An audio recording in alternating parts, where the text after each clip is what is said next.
امین والصلاة والسلام علی سید الانبیاء والمرسلین اما بعد فاعوذ باللہ من الشیطان الرجیم بسم اللہ الرحمن الرحیم۔ الحمدللہ آپ کے سامنے الہادی پروگرام لے کر پھر حاضر ہوئے ہیں، اور اس میں اب جو ہم نے جس موضوع کا انتخاب کیا ہے وہ ہے کفار سے دوستی کا موضوع۔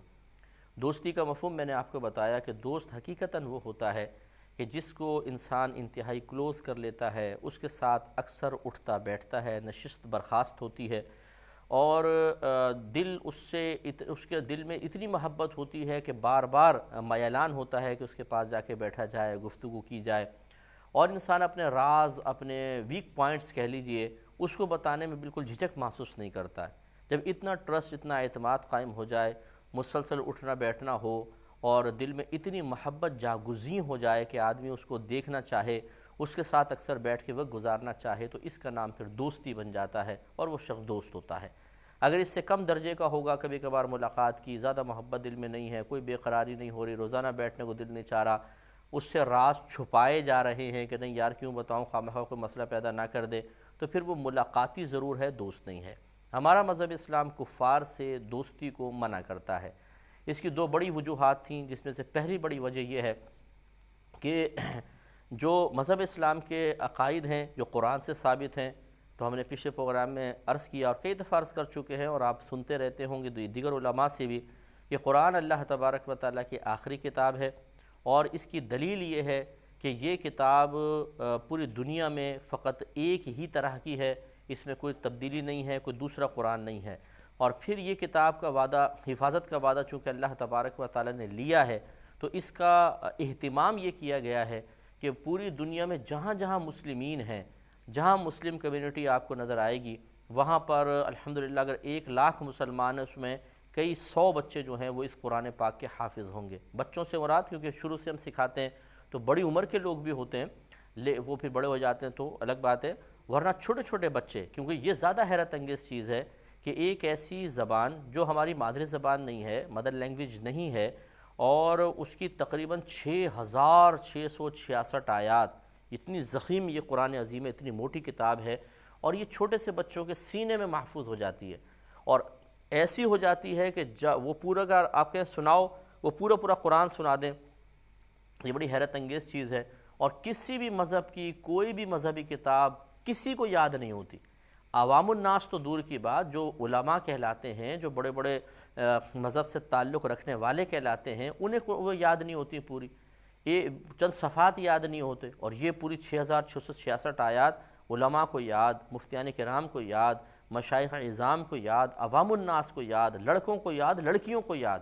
اتنی بڑی کتاب، تو یقینی سی بات ہے کہ اس میں ضرور پیچھے کوئی راز ہے، ایسے تو نہیں یاد ہو جاتا۔ اگر ایک مسلمان، ایک پاکستانی لے لیں، جو ایک 16 صفحے کا اردو کا رسالہ اس کے ہاتھ میں رکھ دیں اور کہیں کہ اس کو لفظ بلفظ یاد کر کے بتاؤ، نہیں کر سکتا، اور بڑا ہی کوئی بہترین حافظے والا کر بھی لے گا تو اس کو محفوظ نہیں رکھ سکتا۔ لیکن یہ 6,666 آیات، ایک ایک لفظ بالکل ترتیب کے ساتھ ذہن کے اندر بیٹھ جاتا ہے، یہ بیٹھا نہیں جاتا، یہ بٹھایا جاتا ہے، یہ یاد کیا نہیں جاتا، حقیقتاً یہ یاد کروایا جاتا ہے اللہ تعالیٰ کی طرف سے۔ تو یہ ایک بڑی حق کتاب ہے، اور اس میں جو کچھ بیان ہوا، جو عقائد بیان ہوئے، وہی حق ہے۔ اب اس کے خلاف اگر کسی کا عقیدہ ہوگا تو وہ ضرور عقائد باطلہ میں سے ہوگا، غلط عقیدہ ہوگا۔ تو مذہب اس لیے منع کرتا ہے، ہم نے پہلے وضاحت کی کہ ہمارا مذہب کافر کو حقیر نہیں سمجھتا، کمتر نہیں سمجھتا۔ ہمارے مذہب کی تعلیم تو اتنی پیاری ہے کہ اگر آپ کے پڑوس میں کوئی غیر مسلم رہتا ہے اور وہ بیچارہ محتاج ہے، اس کو مدد کی ضرورت ہے، تو پھر انسانیت کے ناطے اس کی مدد کریں۔ اس کو کھانے کی ضرورت ہے، کھانا دیں، کپڑے کی ضرورت ہے، کپڑا دیں، اس کا خیال کریں کہ وہ بھی ایک انسان ہے، یقیناً انسان ہے۔ یہ ہمارا مذہب نہیں کہتا کہ وہ سامنے سے آئے تو منہ پھیر کے نکل جاؤ کہ جو تم تو کافر ہو، اور ہاتھ نہ ملائے، اور اگر وہ مر بھی رہا ہو بیچارہ تو منہ میں پانی تک نہ دیں، یہ ہمارا مذہب نہیں سکھاتا۔ لیکن دوستی کو منع کر رہا ہے، دوستی، تو دوستی میں نے پہلے آپ کو بتائی کہ اتنا کلوز ہو جانا، اور وجہ کیا ہے کہ اتنا کلوز ہو جانے کے بعد جب کسی کے ساتھ ہم بہت زیادہ اٹھتے بیٹھتے ہیں نا، تو پھر اس کی خرابیاں محسوس نہیں ہوتی، اس کی بری عادات بری نہیں لگتی ہیں، کیونکہ محبت پیدا ہو جاتی ہے، اور جب محبت پیدا ہو جاتی ہے تو محبوب کے کوئی عیب نظر نہیں آتا۔ آپ نے دیکھا ہوگا آپ کے بہت سارے دوست، بلکہ میں اور ایک مثال دیتا ہوں، آپ اپنے گھر والوں کے بارے میں غور کریں، والد ہیں، والدہ ہیں، چچا ہیں، تایا ہیں، پھپھا ہیں، بڑے بھائی ہیں، چھوٹی بھائی ہیں، بہن ہیں، چچی ہیں، ممانی ہیں، یہ قریبی رشتہ دار جو ہوتے ہیں ان میں مختلف قسم کی عادتیں ہوتی ہیں. کوئی بہت غصے والا ہوتا ہے، کوئی گالیاں بکنے والا ہوتا ہے، کوئی فحش باتیں کرنے والا ہوتا ہے. لیکن جب ہم ان سے ملتے ہیں تو چونکہ وہ رشتہ دار ہیں، چونکہ وہ قریبی لوگ ہیں، تو ان کے ان برے افعال سے اتنی نفرت اور کراہت محسوس نہیں ہوتی کہ اگر یہ بری حرکات کسی اجنبی کے اندر ہوتی تو ہم اس کو دیکھ کے نفرت محسوس کر رہے ہوتے، کیونکہ یہ اپنے ہیں. بڑا بھائی کوئی غلط حرکت کرے گا، برا وقتی طور پہ شاید کسی کو لگے، لیکن وہ نفرت پیدا نہیں ہوگی جو ایک اجنبی شخص کو یہی حرکت اپناتے ہوئے دیکھ کر محسوس ہوتی.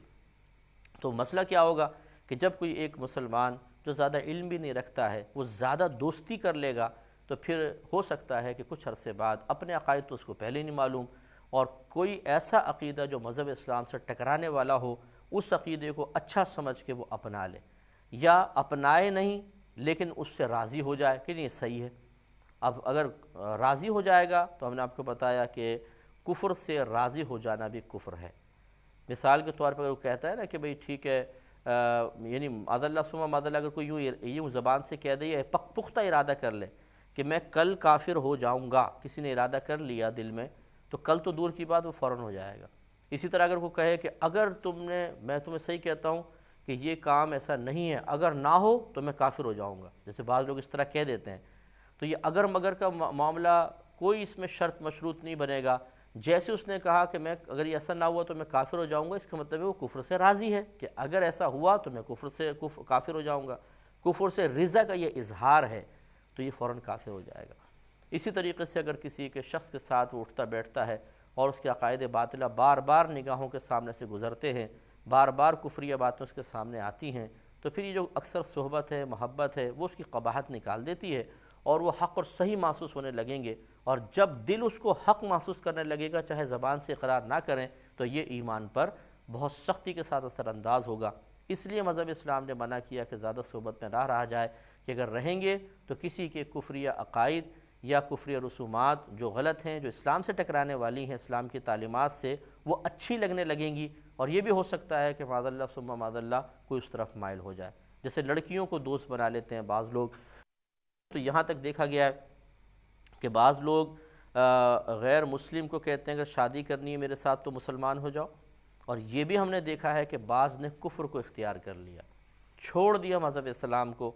صرف اس وجہ سے کہ جی فلاں لڑکی سے میں نے شادی کرنی ہے، یا لڑکی ہے تو اس نے کسی غیر مسلم سے دوستی کر لی اور وہ اسی کے مذہب کے اندر کنورٹ ہو گئی. اس قسم کے لوگ بھی ملے ہیں، ہمیں کیسز ہمارے سامنے آئے ہیں. تو اسی سے تو مذہب منع کر رہا ہے. یہ ایک بنیادی وجہ ہے کہ جب آپ زیادہ صحبت میں رہیں گے تو اپنے مذہب اسلام کی تعلیمات اور اس مذہب کے عقائد ہو سکتا ہے کہ حقیر اور کمتر محسوس ہونے لگیں، ان کی محبت دل سے نکل جائے، دوسرے مذہب کی طرف دل مائل ہو جائے تو یہ کفر کی طرف ہمیں لے جائے گا. اور اکثر یہ دیکھا ہے کہ ہمارے مذہب اسلام کی تعلیمات چونکہ بہت ہی کامل ہیں تو زندگی کے ہر شعبے کے بارے میں آپ کو تعلیم ملے گی.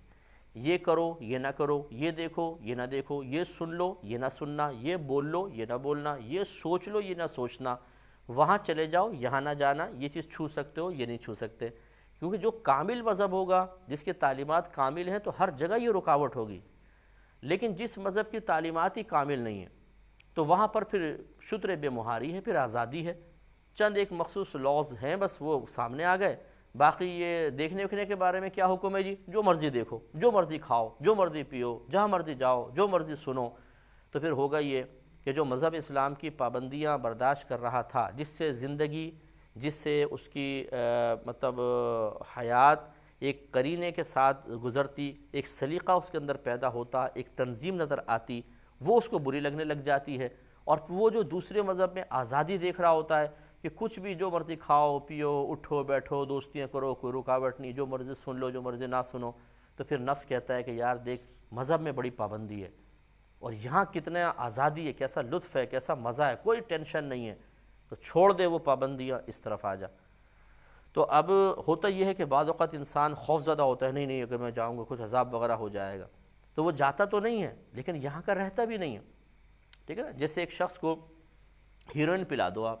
اور عادی بنا دو نشے کا. آپ کوئی پہلے بولتا ہے اس کو قتل کر دو، تو آپ نے کہا اس کو قتل نہ کرو، اس کو ایسا کر دو کہ نہ یہ زندوں میں رہے نہ مردوں میں، تو آپ نے اس کو ہیروئن پلا دی. تو پھر وہ ایسے ہی ہو گیا واقعی کہ اس کو مار دیتے تو کوئی فائدہ نہیں تھا، اب جو ہے نہ وہ زندوں میں رہا نہ مردوں میں، تو اب مقصد بھی پورا ہو گیا کہ وہ آپ کے خلاف کچھ نہیں کر سکتا، اور پھر وہ بیکار قسم کی مخلوق بن گیا۔ تو یوں ہوتا ہے کہ شیطان جب کسی کو دوسرے مذہب کی طرف مائل نہیں کر سکتا تو اسے مسلمان چھوڑتا بھی نہیں ہے، پھر اس کو ایسی حالت کر دیتا ہے اس کی، اسی قسم کی سوچیں ذہن میں ڈال ڈال کے کہ کچھ انتہا نہیں۔ پہلے وہ اس صحبت میں نہیں تھا تو مذہب کے بارے میں سوچتا بھی تھا اور مثبت سوچتا تھا، پازیٹیو سینس تھی اس کی اور تھنکنگ پازیٹیو تھی، لیکن جب وہ اس طرف آنے لگا تو نیگیٹو اب سوچ بن گئی اس کی۔ اب وہ جب مطلب میڈیا دیکھتا ہے، ٹی وی دیکھتا ہے، کوئی اس میں فلم وغیرہ دیکھتا ہے تو دل چاہتا ہے کہ میں بھی ایسا ہوتا، میں بھی ان لوگوں کے ساتھ ہوتا، یہ مذہب اچھا ہے، یہ ہمارے مذہب میں تو بڑی سختی ہیں، یہ وہ، یعنی وہ سوچ رہا ہوتا ہے، اس کا ذہن شیطان ذہن بنا رہا ہوتا ہے۔ اب وہ اوپنلی کفر تو اختیار نہیں کرتا، لیکن پھر مسلمان بھی کامل طور پہ نہیں رہ پاتا، کیونکہ اس کو ایسا ایک نشہ پلا دیا گیا ہے جو بغاوت کا نشہ ہے، اور جو مطلب مذہب اسلام کی پابندی سے چڑھنے کا ہے، ناپسندیدگی کا نشہ ہے، وہ جب طاری ہو جاتا ہے تو پھر یہی ہوتا ہے۔ اور اسی لیے جو اسکول کالجز میں پڑھنے والے نوجوان لڑکے لڑکی ہیں وہ بعض اوقات زیادہ آپ دیکھیں جو غیر مسلمین سے زیادہ دوستی رکھتے ہیں کہ وہ مذہب پہ زیادہ تنقید کرتے ہوئے نظر آئیں گے، ارے بہت پابندی ہے، یہ مسئلہ مسئلہ۔ لیکن سوچنا چاہیے کہ یہ جب اتنا کامل مذہب ہے تو پابندیاں تو ہوں گی۔ آپ باہر کے ملک میں چلے جائیں، وہاں پہ ہم یہ کہتے ہیں، خود اعتراف کرتے ہیں سب جانے والے، بھئی وہاں کا نظام بڑا پرفیکٹ ہے۔ کویسچن کریں آپ کہ نظام پرفیکٹ کیوں ہے، کس وجہ سے آپ کہہ رہے ہیں، تو بتائیں گے جی ہر چیز کا ایک قاعدہ قانون ہے، کھانے پینے کا، اٹھنے بیٹھنے کا، سونے جاگنے کا، بس میں چڑھنے اترنے کا، کاروبار کرنے کا، ہر چیز کے اوپر ایک لا بنایا ہوا ہے، قانون بنایا ہوا ہے۔ تو وہاں تو آپ اس کو پسند کر رہے ہیں کہ واہ یار کیا نظام ہے،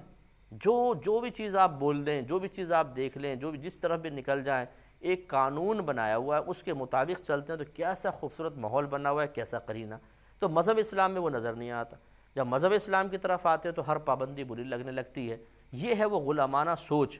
کہ جب وہ ادھر جاتا ہے غلام تو اس کو ان کی ہر چیز اچھی لگتی ہے، مذہب کی طرف آتا ہے تو ہر پابندی بری لگنے لگتی ہے اور آزادی کے نعرے لگنے لگتے ہیں۔ یہ ہے ایک غلط سوچ جس سے ہمیں نکلنا ہوگا۔ تو اس سے یہ بھی ظاہر ہوتا ہے کہ جو کہتے ہیں جی بڑی پابندی ہے مذہب میں، جی ہم اتنی پابندیاں برداشت نہیں کر سکتے، یہ غلط ہے، آپ کر سکتے ہیں۔ جب آپ باہر جاتے ہیں تو کیسے پابندی برداشت کر لیتے ہیں؟ وہی نفس ہے آپ کے ساتھ، وہی طبیعت ہے، وہی کیفیت ہے، وہی جسم ہے، وہی آپ ہیں، آپ کی وہی سوچ ہے، لیکن وہاں کی پابندی برداشت ہو رہی ہے، مذہب کی نہیں ہو رہی۔ میڈیا میں بیٹھ کے جو مذہب کے متعلق بولنا چاہیں بول لیں، جو اور مذہب کو بدنام کرنے کی آڑ میں داڑھی والوں کے خلاف اور مذہب والوں کے خلاف بول کر اصل میں وہ مذہب کے خلاف بول رہے ہوتے ہیں، لیکن ڈائریکٹ اسلام کو تو کہہ نہیں سکتے، قرآن کو حدیث کو نہیں کہہ سکتے، تو وہ مصیبت نازل ہوتی ہے داڑھی والے حضرات پر، جن کو حقارت کے ساتھ مولوی سے تعبیر کرتے ہیں، اور مولویوں نے دین بگاڑ دیا، مولویوں نے یہ کر دیا، چلے اور مولوی کی شریعت، چلے جی مولوی نے دین بگاڑ دیا، مولوی کی شریعت، ان کو ہٹا لیں۔ اب آپ بتاؤ قرآن و حدیث کیا کہتا ہے، لے آؤ، آپ تفسیر بیان کرو، آپ شرح بیان کرو، اور پھر دیکھیں کہ آخر آپ وہیں پر پہنچ جائیں گے جہاں پر یہ لوگ تھے، کیونکہ آپ مذہب کو بدل نہیں سکتے، اس کو مسخ نہیں کر سکتے، قرآن و حدیث کی تعلیمات کو کسی ڈبے میں بند نہیں کر سکتے، وہی تعلیمات ہوں گی جو یہ بیان کر رہے ہیں۔ اس وقت پھر آپ سے جب کویسچن ہوگا کہ بتائیے یہ پابندی تو وہ کہہ رہے تھے، اب آپ یہی بیان کر رہے ہیں اور اس کو اختیار کیوں نہیں کر رہے، تو پھر پھنس جائیں گے۔ تو یہ اس طرح کی باتیں کرنے والے بہت سے لوگ ہوتے ہیں۔ تو خلاصہ کلام یہ ہے کہ ہمارا مذہب اس لیے پہلی بات ہے کہ منع کرتا ہے کہ پھر اپنے مذہب میں انسان قائم نہیں رہ سکتا، وہ مذہب کی جو محبت ہے، پیار ہے، اس کی پابندیوں کو اچھا سمجھنا، جس سے زندگی قرین اور سلیقے کی طرف آتی ہے، وہ ختم ہو جائے گا۔ دوسری چیز یہ ہے کہ ہر غیر مسلم غیر مسلم جو ہے وہ ایک بہت بڑا کام کر رہا ہوتا ہے کہ 3 چیزوں کو جھوٹا قرار دے رہا ہوتا ہے۔ مثلا وہ خدا کو جھوٹا کہہ رہا ہوتا ہے، وہ ہمارے نبی کریم صلی اللہ علیہ وسلم کو جھوٹا کہتا ہے، وہ قرآن کو جھوٹا کہتا ہے۔ وہ کس طریقے سے؟ اللہ تعالیٰ نے جا بجا قرآن عظیم میں ارشاد فرمایا کہ یہ میرے آخری رسول ہیں، ان پر ایمان لے کر آؤ، یہ قرآن میری کتاب ہے، اس پہ ایمان لاؤ۔ کافر کہتے ہیں میں نہیں لاتا، میں مانتا ہی نہیں ہوں کہ یہ رسول ہیں آخری، اور میں مانتا ہی نہیں ہوں کہ قرآن آخری کتاب ہے۔ تو دیکھیں اس نے اللہ کو جھٹلا دیا۔ اللہ تعالیٰ فرما رہا ہے یہ میرے رسول آخری رسول ہے، یہ قرآن میری کتاب ہے، اور کوئی شخص کہے کہ میں مانتا ہی نہیں ہوں کہ یہ رسول ہے، یہ آخری کتاب ہے، اس کا مطلب وہ کہہ رہا ہے کہ اللہ تعالیٰ جھوٹ کہہ رہا ہے۔ اسی طرح نبی کریم صلی اللہ علیہ وسلم فرما رہے ہیں میں آخری رسول ہوں اور یہ اللہ تعالیٰ کی پاکیزہ کتاب ہے۔ کافر کہتا ہے کہ میں مانتے نہیں ہوں آپ اللہ کے رسول ہیں، نہ یہ مانتا ہوں یہ قرآن اللہ کی کتاب ہے، تو اس کا مطلب وہ ہمارے نبی کریم کو بھی جھوٹا کہہ رہا ہے۔ اسی طرح قرآن کو جھوٹا کہتا ہے، وہ کیسے کہ قرآن یہ کہہ رہا ہے کہ یہ اللہ کے رسول ہے اور یہ پاکیزہ کتاب اللہ کی آخری کتاب ہے، لیکن غیر مسلم کہتا ہے کہ نہیں، ہمیں اس قرآن کو نہیں مانتا ہوں، نہ رسول کو مانتا ہوں، تو گویا کہ وہ قرآن کو بھی جھوٹا کہہ رہا ہے۔ اس لیے مذہب نے منع فرمایا کہ جو اللہ کو جھوٹا قرار دے رہا ہو، چاہے وہ صراحتاً نہیں کہہ رہا لیکن وہ اپنے عقائد کے ذریعے، اپنی مطلب سوچ اور فکر کے ذریعے، اپنے اعمال کے ذریعے اس چیز کو بار بار ظاہر کر رہا ہے، تو اس سے دوستی نہ رکھی جائے جو اللہ کو جھوٹا کہہ رہا ہے، رسول کریم کو جھوٹا قرار دے رہا ہے اور قرآن کو جھوٹا قرار دے رہا ہے۔ ہم آسان سے الفاظ میں ایک جملہ کہہ دیتے ہیں، اگر کوئی شخص آ کر آپ کے سامنے یہ کہے کہ تمہارا باپ بھی جھوٹا، تمہاری ماں بھی جھوٹی، جیسے خاندان میں لڑائی جھگڑے ہو جاتے ہیں، تمہارا باپ بھی جھوٹا، ماں بھی جھوٹی، تمہارے بہن بھائی بھی جھوٹے، تو کیا آپ کا دل چاہے گا کہ ان کے ساتھ آپ اٹھیں، بیٹھیں، چائے پئیں، ہاتھ پہ ہاتھ ماریں، تالیاں کہہ لگائیں اور پوری پوری راتیں آپ ان کے ساتھ گزار رہے ہیں، کھیل رہے ہیں، پکنک پوائنٹ پہ جا رہے ہیں؟ کبھی بھی دل نہیں چاہے گا۔ کیوں؟ اس لیے کہ جی ہمارے والد صاحب کو جھوٹا کہا ہے، والدہ کو جھوٹا کہا ہے، خاندان بھر کو جھوٹا کہہ دیا، تو پھر جو اللہ تعالیٰ کو، اس کے رسول کو، قرآن کو جھوٹا کہے تو یقینی سی بات ہے کہ اس سے دل میں محبت نہیں ہونی چاہیے۔ پھر بھی آپ دیکھیں قرآن کی، ہمارے مذہب اسلام کی عظمت یہ دیکھیے کہ ہمارا مذہب ان سے نفرت کا درس نہیں دے رہا، جیسے میں بار بار آپ کو سمجھا رہا ہوں، نفرت کا درس نہیں دے رہا ہے بلکہ پیار محبت کا درس دے رہا ہے۔ اگر کسی کو ضرورت ہے تو اس کی مدد کی ترغیب دی جا رہی ہے، لیکن محبت سے منع کیا جا رہا ہے کہ کم از کم کچھ تو مطلب اس چیز کا بھی پاس لحاظ ہونا چاہیے کہ ہمارے رب کو کوئی غلط کہے، ہمارے رسول کو غلط کہے، قرآن کو غلط کہے تو کم از کم اس کی محبت دل میں نہ ہو۔ ظاہری برتاؤ کرنے میں حرج نہیں ہے۔ ظاہری برتاؤ مثال کے طور پہ آپ اسکول میں پڑھتے ہیں، وہاں کچھ غیر مسلم دوست ہو گئے، یعنی کلاس فیلوز ہیں سمجھ لیں، کالج میں، یونیورسٹی میں ہیں، آپ کہیں ادارے میں کام کرتے ہیں، اب لازم سی بات ہے کہ دعا سلام بھی ہو جاتی ہے، مسکرا کے ہاتھ بھی ملا لیا جاتا ہے، کبھی سب اجتماعی طور پہ کھانے وغیرہ بیٹھ جاتے ہیں، کھانا کھانے بیٹھ جاتے ہیں تو ساتھ بیٹھ کر کھا بھی لیا جاتا ہے۔ یہ ایک ظاہری برتاؤ ہے، یہ ایک تھوڑے ظاہری اعمال و افعال ہیں، ان کو اختیار کرنے میں کوئی حرج نہیں ہے، بلکہ یہ مروت کا تقاضا بھی ہے۔ بلکہ ہم تو یہ کہتے ہیں کہ ایک مسلمان کو چاہیے کہ وہ خود بعمل بنے، مذہب اسلام کی تعلیمات حاصل کرے اور پھر وہ غیر مسلمین کے ساتھ اس ظاہری برتاؤ کو جاری کرے تاکہ ان کو محبت پیدا ہو، وہ مذہب اسلام کی تعلیمات کی اس چلتے پھرتے روپ کو دیکھ کر اس طرف اٹریکشن محسوس کریں اور اسلام کی تعلیمات کو سیکھیں، وہ اسلام کی تعلیمات کو پڑھیں۔ میں یقین سے کہتا ہوں، اور یہ کوئی مطلب تعجب خیز بات بھی نہیں ہے، نہ غلط ہے، یہ ایک حقیقی بات ہے کہ باہر کے ملک کے جو انگریز وغیرہ ہیں، یہ ان کے اندر بڑی خوبی کی بات ہے، اس کی یہ تعریف والی بات ہے اور یہ حقیقت اس کا اعتراف کرنا چاہیے کہ یا تو وہ کسی چیز کو چھیڑتے نہیں، لیکن جب کسی چیز کی طرف مائل ہوتے ہیں تو پھر پوری گہرائی میں اتر کر اس چیز کو سمجھتے ہیں۔ اور آپ یہ اکثر دیکھیں گے کہ جو باہر کے لوگ ایمان لاتے ہیں وہ سیلف اسٹڈی سے ایمان لاتے ہیں، خود قرآن پڑھتے ہیں، حدیث پڑھتے ہیں، غور و تفکر کہتے ہیں اور اندر سے ان کا دل کہتا ہے کہ یہ حق ہے، پھر وہ قبول کر لیتے ہیں۔ تو اس طرح ان کو جب مائل کر کے آپ سمجھائیں گے تو وہ زیادہ تیزی کے ساتھ اسلام کی طرف آئیں گے اور انشاءاللہ اسلامی تعلیمات اثر انداز ہوں گی۔ اللہ تعالیٰ عمل کی توفیق عطا فرمائے، آمین۔ وآخر دعوانا ان الحمدللہ۔